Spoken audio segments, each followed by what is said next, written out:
परभणी जिल्ह्यातील कळमनुरी येथून पिंपरी चिंचवडकडे जाणाऱ्या बसमध्ये रविवारी पहाटे ही घटना घडली।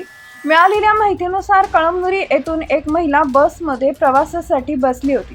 त्यानंतर बीड जिल्ह्यातील उमापूर येथून एका व्यक्तीने बसमध्ये प्रवेश केला। हा प्रवासी मद्यधुंद अवस्थेत असल्याचं सांगण्यात येत आहे।